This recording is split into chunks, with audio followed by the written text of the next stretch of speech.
Bom dia, meus queridos alunos do SEGI. Eu sou a professora Débora Borges, de Língua Portuguesa e Redação, e a nossa aula de hoje será da disciplina de Língua Portuguesa, e o que nós iremos fazer é uma revisão dos assuntos que já foram ministrados em sala de aula. Então, você pega o seu livro didático e os assuntos que serão ministrados é nominalização, que está na página 49, modalização, que está na página 52, e orações subordinadas substantivas, que está na página 54. Vamos iniciar com nominalização. Então, nominalização é a transformação de uma função sintática que tem como núcleo um adjetivo, verbo ou advérbio em outra, que tem como núcleo um substantivo. Então, vamos explicar. Nominalização, gente, nada mais é do que você transformar um adjetivo, um verbo ou um advérbio em quê? No substantivo. Esse assunto também ele é conhecido como substantivação. O que seria isso? Você transformar em substantivo outras classes de palavras, certo? Então, nós temos aqui algumas formas de como você consegue transformar essas palavras em substantivos. O primeiro dele é o adjetivo. Olha só, o adjetivo se transforma em substantivo, tendo em vista um contexto específico. Olha o exemplo que nós temos. O azul do céu me fascina. Gente, a palavra azul, morfologicamente, na língua portuguesa, ela é conhecida como um adjetivo, não é?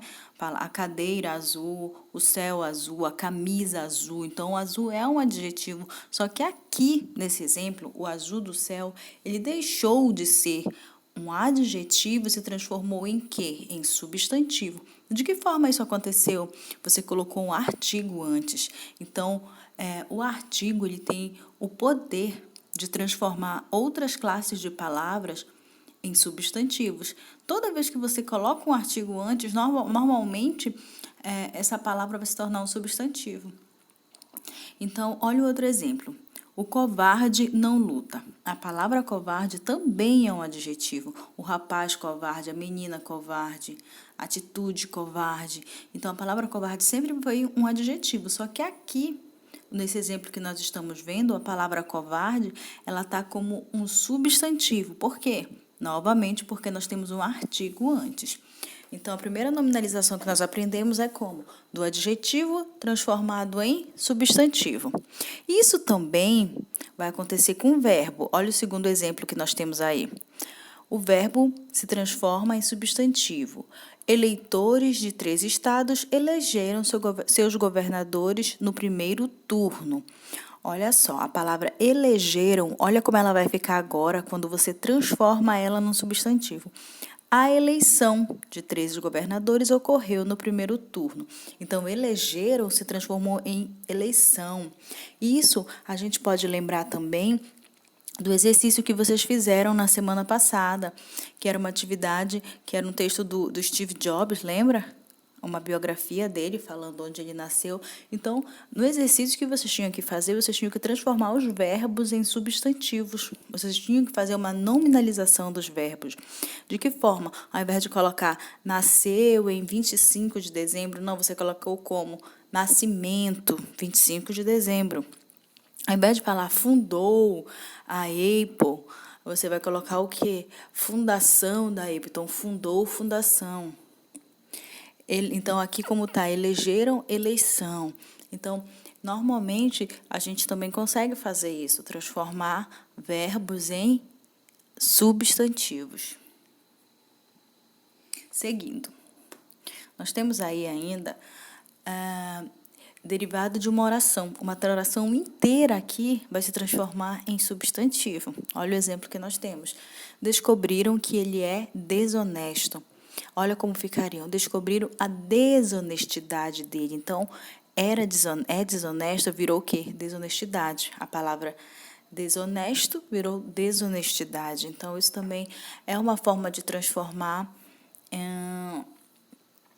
uma oração inteira em substantivos.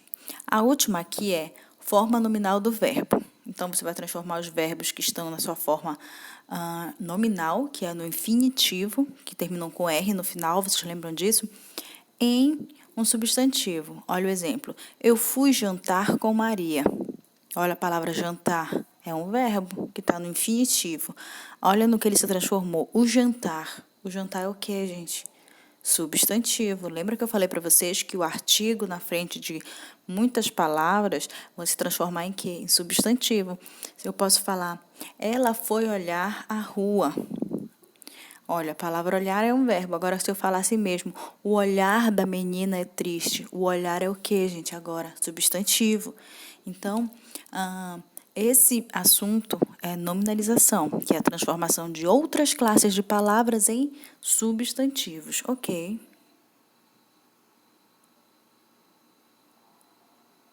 Então, o outro assunto que nós iremos ver, que está no livro de vocês, é o assunto modalização. Então, esse assunto, gente, vamos ler o conceito e depois eu falo bem mais simples para vocês o que é a modalização. É o uso de formas linguísticas, como verbo, advérbio, oração e etc., para evidenciar a posição pessoal do enunciador de um texto.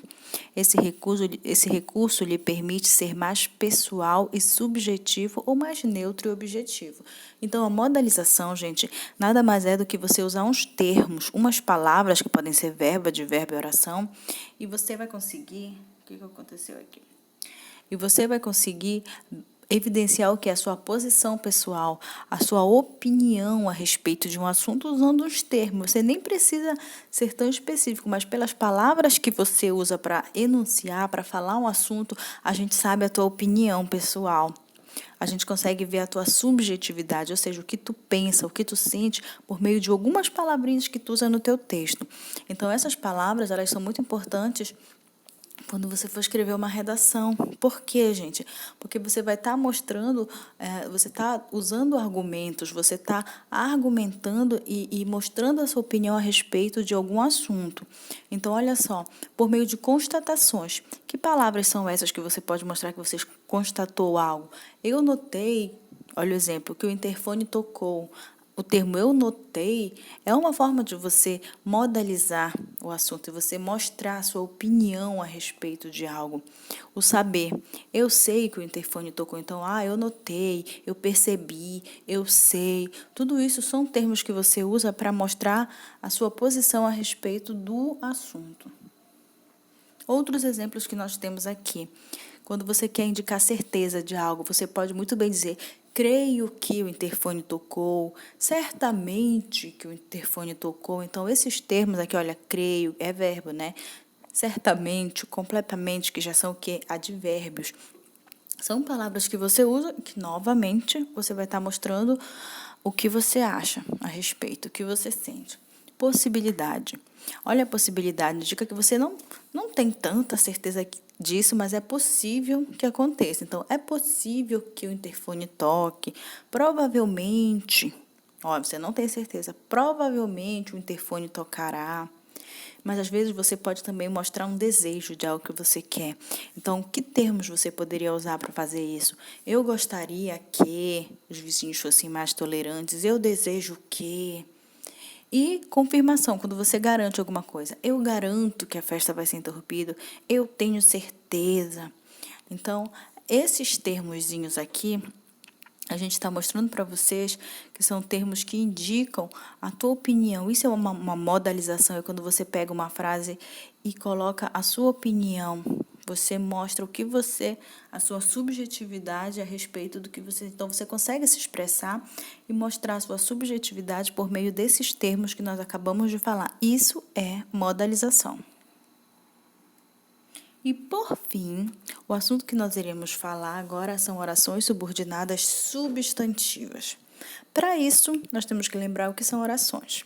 Orações são frases que contêm o quê? Verbo. Se tem verbo, tem oração. Subordinadas por quê? Porque ela depende de outra para fazer sentido, ela não faz sentido sozinha. Isso é algo subordinado. E substantiva porque ela vai ter função de substantivo. Então, essas orações, elas são aquelas que exercem a função sintática sobre outras, ou seja, orações subordinadas ou dependendo da outra. Então, elas dependem de outra para fazer sentido. Isso é uma oração. Essas orações, elas podem ser de 6 tipos, gente. Olha quais são: subjetiva, predicativa, completiva nominal, objetiva direta, objetiva indireta e apositiva. Então, a primeira que nós vamos ver aí é a subjetiva. Para isso, você tem que lembrar o que é um sujeito, porque a subjetiva ela exerce função de sujeito. Nós temos que lembrar que sujeito é aquele que pratica ação, aquele que sofre ação ou de quem você está falando. Então, vocês têm que lembrar disso. Se eu falo, Maria comprou um carro, Maria não praticou uma ação? Agora, se eu falar assim mesmo, eu vi Maria chorando. Quem é o sujeito, gente? Novamente, quem? O eu. A Maria deixou de ser o sujeito. Então, quem está sofrendo a ação? Maria caiu, sofreu uma ação. Então, o sujeito é aquele que pratica, sofre ou pratica, sofre e de quem se está falando na oração. E olha o exemplo que nós temos aqui. É provável que ela venha jantar. Onde está o sujeito, gente? Ela venha jantar, não é isso? Então, o ela, que é o sujeito, está na segunda frase, depois da conjunçãozinha que. Você consegue notar aí? Então, como é que tu vai saber que uma oração é subjetiva? Primeira coisa, essas orações que a gente está falando, que são as que têm função de substantivo, todas elas vão apresentar essa conjunçãozinha que. O que tem antes dela é a oração principal e o que tem depois é a oração o quê? Subordinada. Então, na parte subordinada, que é depois do que, é lá que você vai encontrar o sujeito. Certo? Mas como é que você vai saber que essa oração ela é subjetiva? Porque a oração subjetiva ela vai sempre começar com o verbo de ligação. E para isso, vocês têm que lembrar que os verbos de ligação são aqueles que não estão mostrando uma ação. Eles são apenas o quê? Ligando uma palavra a outra, como o verbo ser. Ele é feliz, ele parece feliz. Olha, são verbos que não estão mostrando uma ação, não estão praticando uma ação. Então, começou com verbos de ligação e você encontra o sujeito na segunda parte da oração, você está diante de uma subjetiva. Nós temos ainda a predicativa. Para isso, você tem que lembrar o que é um predicativo do sujeito. O predicativo do sujeito é algo que você está falando sobre o sujeito. É o predicado. Lembra que a gente estudava? Se eu falo assim, Maria é feliz. Qual é o predicativo do sujeito? A palavra feliz. Então, é algo que se está falando do sujeito. Então, olha o exemplo. Meu desejo era que me dessem um presente. Cadê o verbo? Está aqui, ó, antes da conjunção que. Essa é a principal característica da predicativa, gente. Você vai encontrar o sujeito na primeira parte. Olha só, na oração principal, o sujeito não está mais na oração subordinada como a subjetiva. Ele vai estar no início da frase, o sujeito, e logo depois você vai encontrar alguma coisa que vai estar falando sobre esse sujeito. Mas a principal característica da predicativa, gente, é que ela vai ter um verbo de ligação antes do quezinho aí, da conjunção que. Então, tanto a subjetiva como a predicativa vão apresentar verbos de ligação, mas a subjetiva no início da frase e a predicativa onde? No meio da frase, antes do que, certo? Vamos continuar. Nós temos ainda mais duas aqui, que é a objetiva direta e a objetiva indireta. Para nós conseguirmos entender essas orações, nós temos que lembrar o que é objeto direto e objeto indireto.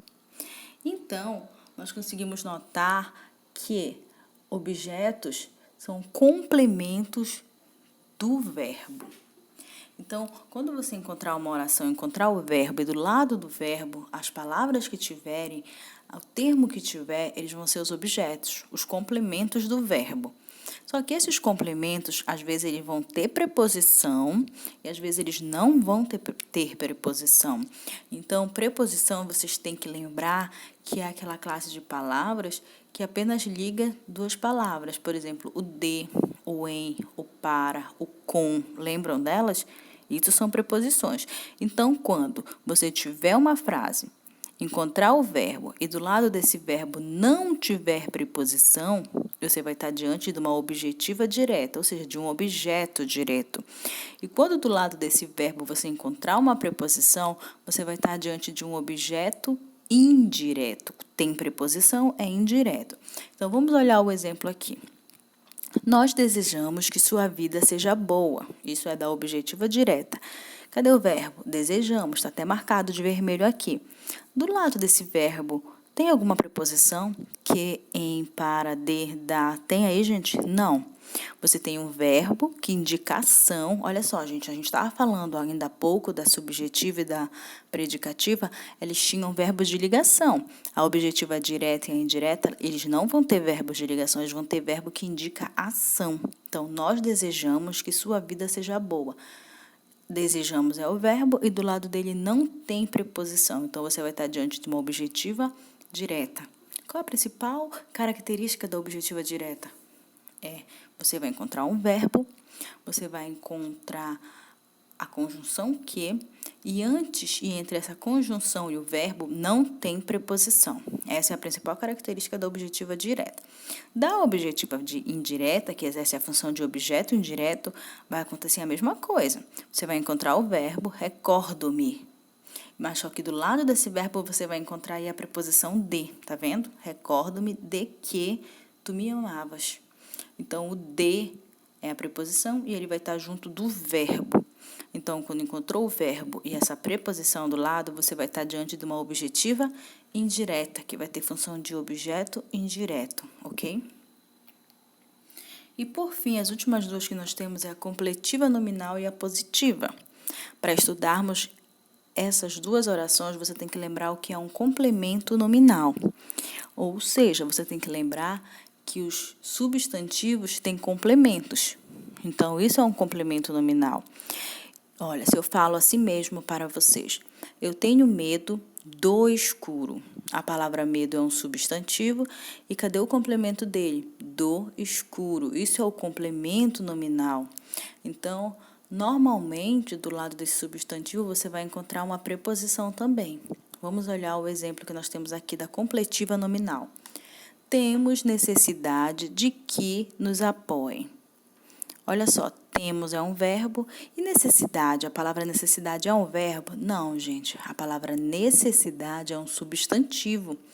Só que olha só, esse substantivo, ele tem bem do lado uma preposição, necessidade de que. Esse é de que nos apoia. Então, você pode muito bem confundir a completiva nominal com a objetiva indireta.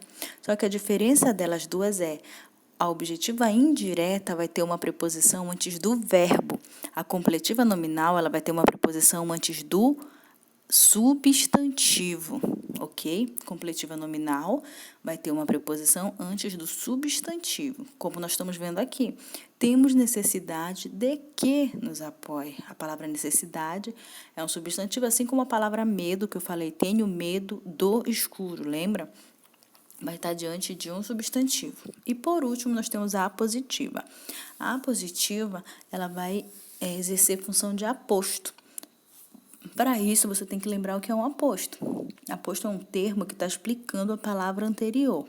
Lembra que eu dei em sala de aula o exemplo para vocês que era Débora, vírgula, a professora de língua portuguesa, vírgula, fará um vídeo hoje.